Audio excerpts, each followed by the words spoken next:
Discours sur le jugement de Louis XVI prononcé à la Convention nationale le 13 novembre 1792 par Saint-Just. Partie 1. J'entreprends, citoyens, de prouver que le roi peut être jugé, que l'opinion de Morisson, qui conserve l'inviolabilité, et celle du comité, qui veut qu'on le juge en citoyen, sont également fausses, et que le roi doit être jugé, dans des principes qui ne tiennent ni de l'une ni de l'autre. Le comité de législation, qui vous a parlé très sainement de la vaine inviolabilité du roi et des maximes de la justice éternelle, ne vous a point, ce me semble, développé toutes les conséquences de ces principes, en sorte que le projet de décret qu'il vous a présenté n'en dérive point, et ne perd pour ainsi dire leur sève. L'unique but du comité fut de vous persuader que le roi devait être jugé en simple citoyen. Et moi je dis que le roi doit être jugé en ennemi, que nous avons moins à le juger qu'à le combattre, et que, n'étant plus rien dans le contrat qui unit les Français, les formes de la procédure ne sont point dans la loi civile, mais dans la loi du droit des gens. Faute de ces distinctions, on est tombé dans des formes sans principe qui conduiraient le roi à l'impunité, fixeraient trop longtemps les yeux sur lui ou qui laisseraient sur son jugement une tache de sévérité injuste ou excessive. Je me suis souvent aperçu que de fausses mesures de prudence, les lenteurs, le recueillement étaient ici de véritables imprudences. Et après celle qui recueille le moment de nous donner des lois, la plus funeste serait celle qui nous ferait temporiser avec le roi.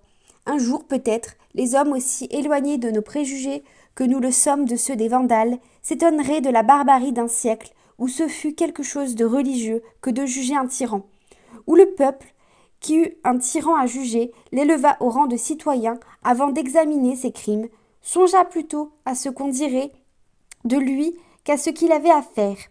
Et d'un coupable de la dernière classe de l'humanité, je veux dire celle des oppresseurs, fit pour ainsi dire un martyr de son orgueil.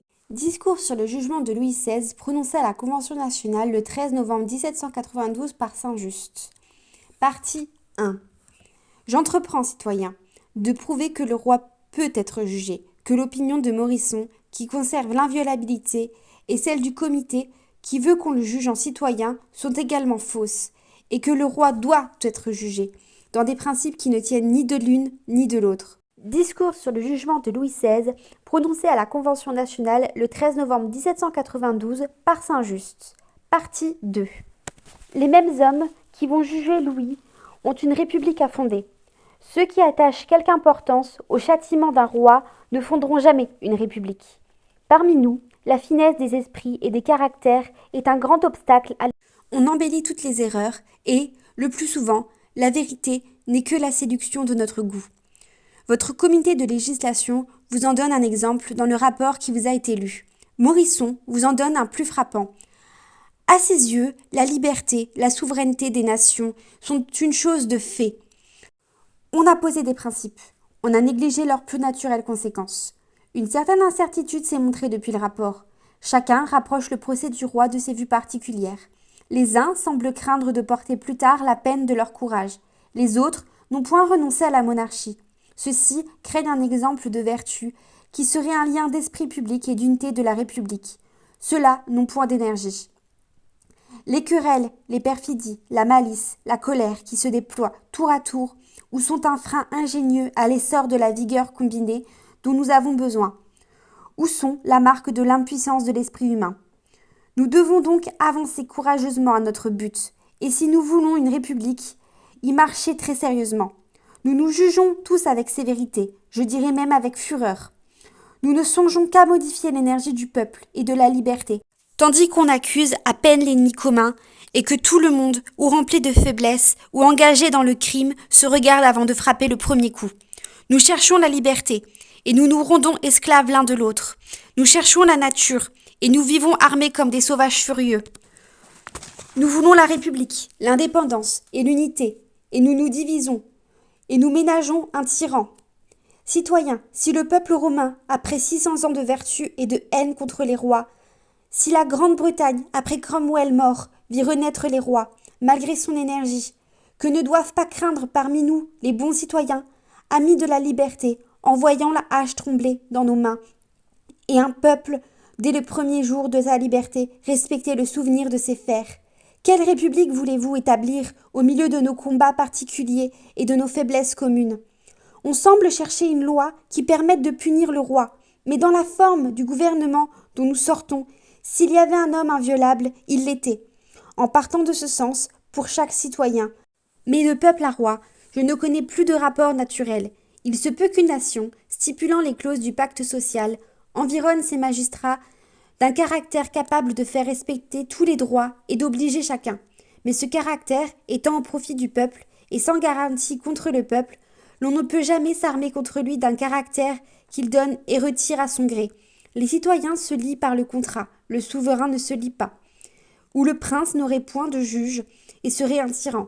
Ainsi, l'inviolabilité de Louis ne s'est point étendue au-delà de son crime et de l'insurrection, ou si on le jugeait inviolable après. Si même on le mettait en question, il en résulterait, citoyen, qu'il n'aurait pu être déchu et qu'il n'aurait eu la faculté de nous opprimer sous la responsabilité du peuple. Discours sur le jugement de Louis XVI, prononcé à la Convention nationale le 13 novembre 1792 par Saint-Just, partie 3. Le pacte est un contrat entre les citoyens, et non point avec le gouvernement. On n'est pour rien dans un contrat où l'on ne s'est point obligé. Conséquemment, Louis, qui ne s'est pas obligé, ne peut être jugé civilement. Ce contrat était tellement oppressif qu'il obligeait les citoyens et non le roi. Un tel contrat était nécessairement nul, car rien n'est légitime de ce qui manque de sanction dans la morale et dans la nature. Outre ces motifs, qui tous vous portent à ne juger pas Louis comme citoyen, mais à le juger comme rebelle, de quel droit réclamerait-il pour être jugé civilement l'engagement que nous avons pris avec lui lorsqu'il est clair qu'il a violé le seul qu'il avait pris envers nous, celui de nous conserver? Quel serait cet acte dernier de la tyrannie que de prétendre être jugé par des lois qu'il a détruites? Et, citoyens, si nous lui accordions de le juger civilement, c'est-à-dire suivant les lois, c'est-à-dire en citoyen, à ce titre, il nous jugerait, il jugerait le peuple même. Pour moi, je ne vois point de milieu, cet homme doit régner ou mourir. Il vous prouvera que tout ce qu'il a fait, il l'a fait pour soutenir le dépôt qui lui était confié, car en engageant avec lui cette discussion, vous ne lui pouvez demander compte de sa malignité cachée. Il vous perdra dans le cercle vicieux que vous tracez vous-même pour l'accuser. Citoyens, ainsi les peuples opprimés, au nom de leur volonté, s'enchaînent indissolublement par le respect de leur propre orgueil, tandis que la morale et l'utilité devraient être l'unique règle des lois. Ainsi, par le prix qu'on met à ces erreurs, on s'amuse à les combattre au lieu de marcher droit à la vérité. Quelle procédure, quelle information voulez-vous faire des entreprises et des pernicieux desseins du roi? D'abord, après avoir reconnu qu'il n'était point inviolable pour le souverain, et ensuite lorsque ces crimes sont partout écrits dans le sang du peuple, lorsque le sang de vos défenseurs a ruisselé, pour ainsi dire jusqu'à vos pieds, et jusque sur cette image de Brutus qu'on ne respecte pas le roi. Il opprima une nation libre, il se déclara son ennemi, il abusa des lois. Il doit mourir pour assurer le repos du peuple, puisqu'il était dans ses vues d'accaparer le peuple pour assurer le sien. Ne passa-t-il pas avant le combat les troupes en revue? Ne prit-il pas la fuite au lieu de les empêcher de tirer? Que fit-il pour arrêter la fureur de ses soldats? L'on vous propose de le juger civilement, tandis que vous reconnaissez qu'il n'était pas un citoyen et qu'au lieu de conserver le peuple, il ne fit que sacrifier le peuple à lui-même. Je n'y dirai plus. C'est qu'une constitution acceptée par un roi n'obligerait pas les citoyens. Ils avaient même avant son crime le droit de proscrire et de le chasser. Juger un roi comme un citoyen. Ce mot étonnera la prospérité froide. Juger, c'est appliquer la loi. Une loi est un rapport de justice. Quel rapport de justice y a-t-il donc entre l'humanité et les rois? Qu'y a-t-il de commun entre Louis et le peuple français pour le ménager après sa trahison?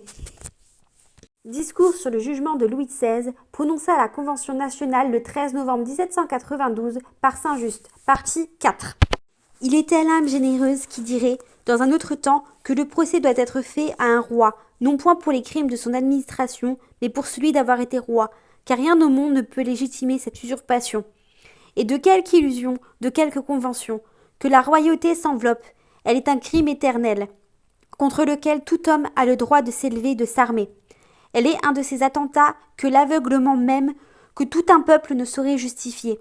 Ce peuple est criminel envers la nature, par l'exemple qu'il a donné, et tous les hommes tiennent d'elle la mission secrète d'exterminer la domination en tout pays. On ne peut point régner innocemment. La folie en est trop évidente. Tout roi est un rebelle et un usurpateur. Les rois même traiteraient-ils autrement les prétendus usurpateurs de leur autorité? Ne fit-on pas le procès à la mémoire de Cromwell? Et certes, Cromwell n'était pas plus usurpateur que Charles Ier, car lorsqu'un peuple est assez lâche pour se laisser mener par des tyrans, la domination est le droit du premier venu, et n'est pas plus sacré ni plus légitime sur la tête de l'un que sur celle de l'autre.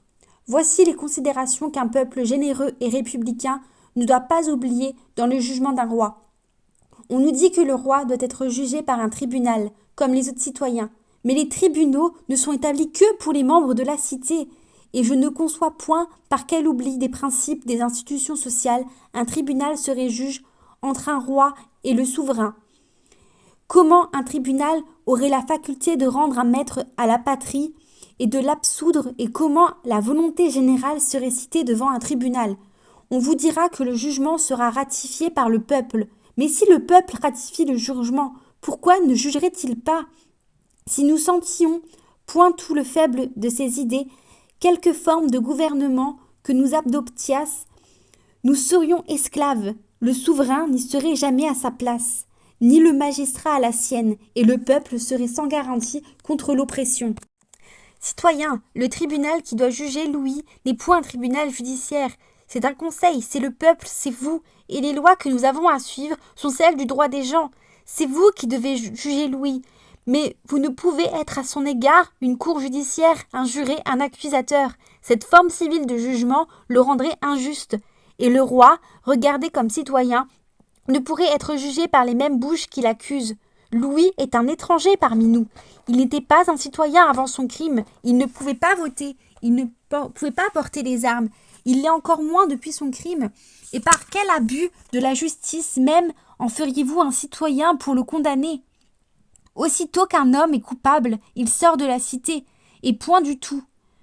Louis y entrerait par son crime. Je vous dirai plus, c'est que si vous déclariez le roi simple citoyen, vous ne pourriez plus l'atteindre. De quel engagement de sa part lui parleriez-vous dans le présent ordre des choses? Discours sur le jugement de Louis XVI, prononcé à la Convention nationale le 13 novembre 1792 par Saint-Just, partie 5. Citoyens, si vous êtes jaloux que l'Europe admire la justice de votre jugement, tels sont les principes qui le doivent déterminer, et ce que le comité de législation vous propose serait précisément un monument d'injustice. Les formes dans le procès sont de l'hypocrisie. On vous jugera selon vos principes. Je ne perdrai jamais de vue que l'esprit avec lequel on jugera le roi sera le même que celui avec lequel on établira la République.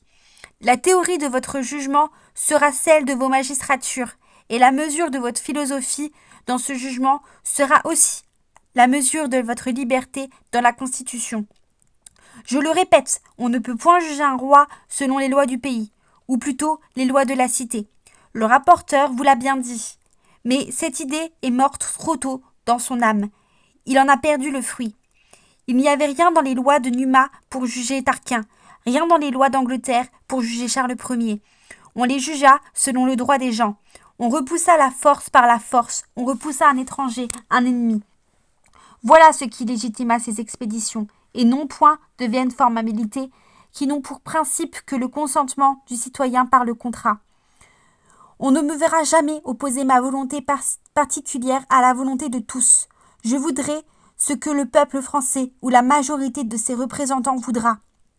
Mais comme ma volonté particulière est une portion de la loi qui n'est point encore faite, je m'explique ici ouvertement.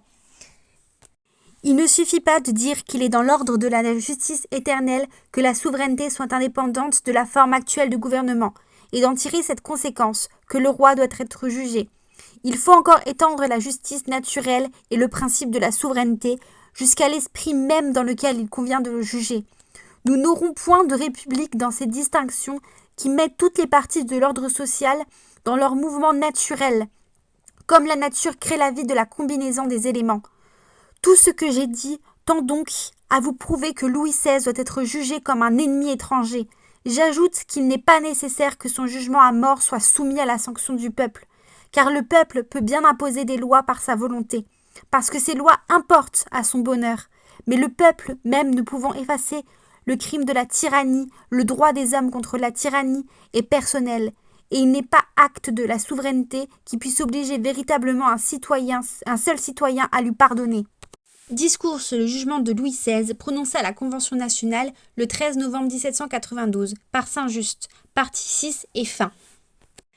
C'est donc à vous de décider si Louis est l'ennemi du peuple français. S'il est étranger, si votre majorité venait à l'absoudre, ce serait alors que ce jugement devrait être sanctionné par le peuple.